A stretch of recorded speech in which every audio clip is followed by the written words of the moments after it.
All right, hi everybody. This is Beth Branham from Opportunities Inc. again, and I'm with Brett Gillio from Big Sky Therapeutic Services.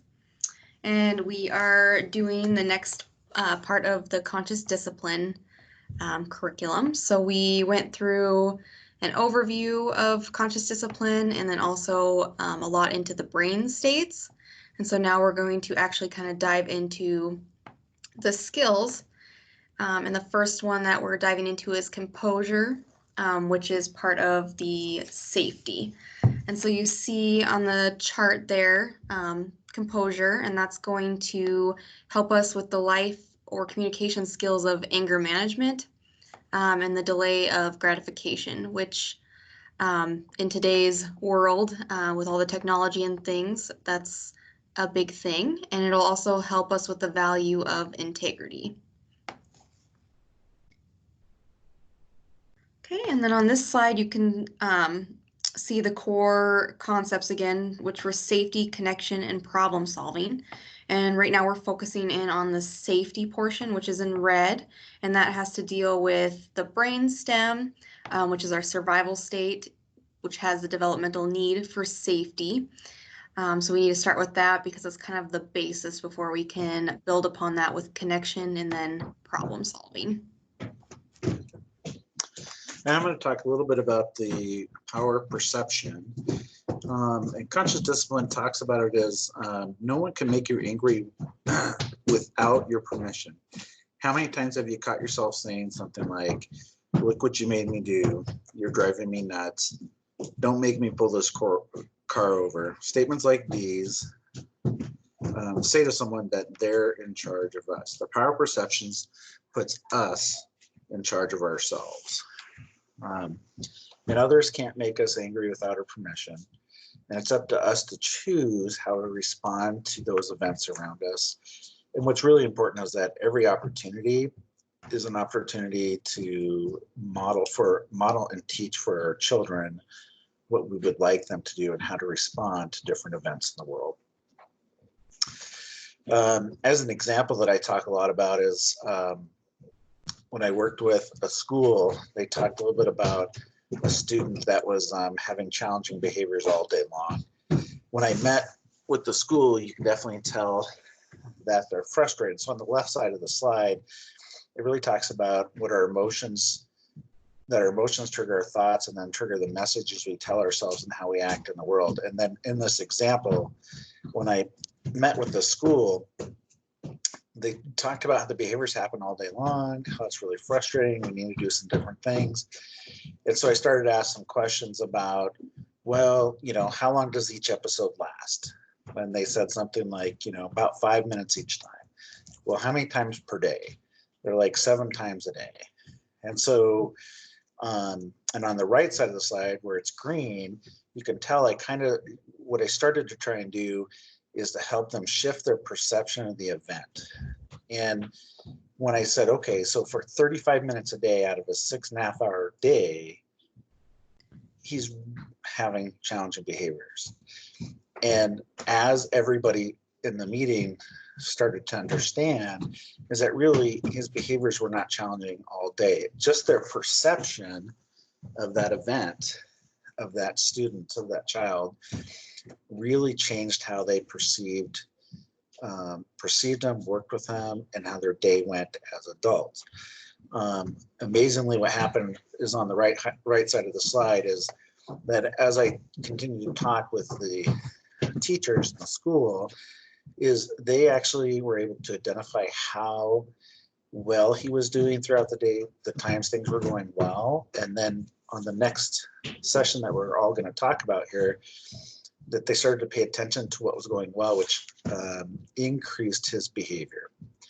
And so what's really important to understand with this is when we have an assumed intent, such as our kids not listening, we tend to magnify it into, you never listen to me. And then we actually will label that misbehavior as the child just doesn't want to listen to me. Maybe we can assume the intent, the child's trying to annoy me, or they don't want to listen.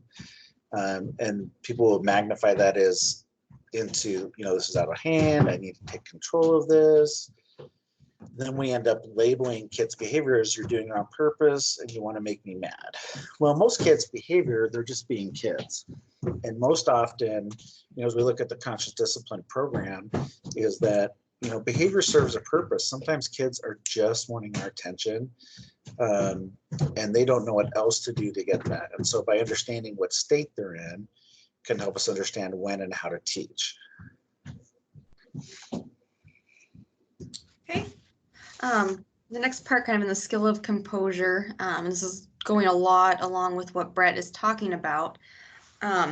Really as parents, we have to discipline ourselves first.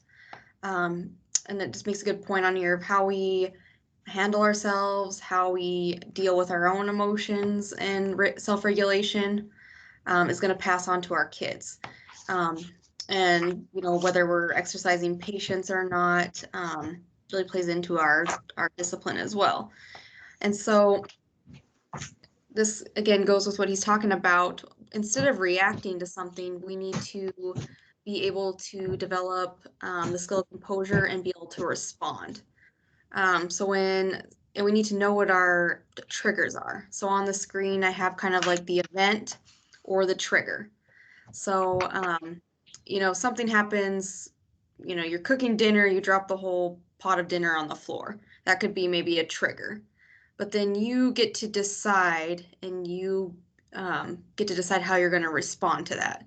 So you can get angry, you can, activate calm within yourself, and then you can respond, which will reduce your stress and help you manage it, versus reacting, which typically, say our kids trigger us in some kind of way, they're misbehaving or something like that, and we're reactive. We tend to feel really bad after that, like, oh, I wish I wouldn't have, yelled at my child or that kind of thing. Whereas if we are able to kind of just look at the event for what it is and then use some tools to kind of calm ourselves, then we can be a lot more successful in responding instead of reacting. And we also want to try and get out of fear-based discipline, like you need to do this or else, that kind of thing, because that really triggers that flight or fight response.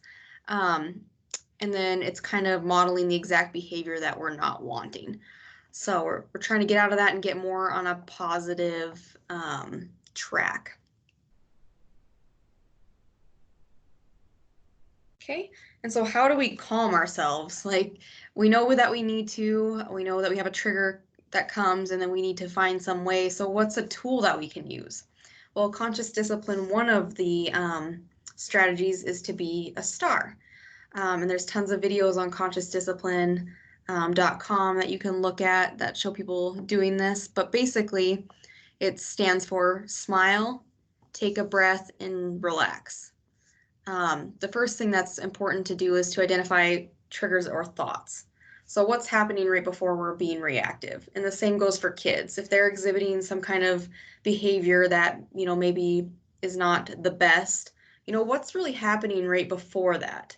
And that can tell a lot about the story of why that's coming about. And then this next part shows how to activate calm in the different brain states.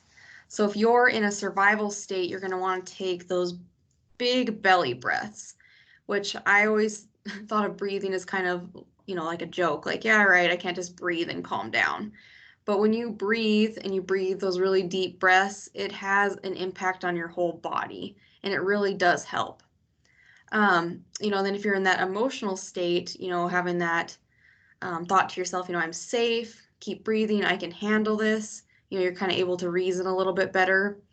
And then when you're in an executive state, which is what we'd like to be in most of the time, if we can help it, is you're able to wish well and you're able to reframe an oops or, an accident or something like that. Say your child spills their drink or something like that. Instead of being really reactive, you're able to say, oops, let's clean that up. Next time, maybe we should have our milk at the top of the table or, that kind of thing. And it really gets you into that problem solving state. So that's how being a star can kind of help get us out of that survival and get us quicker into that executive thinking.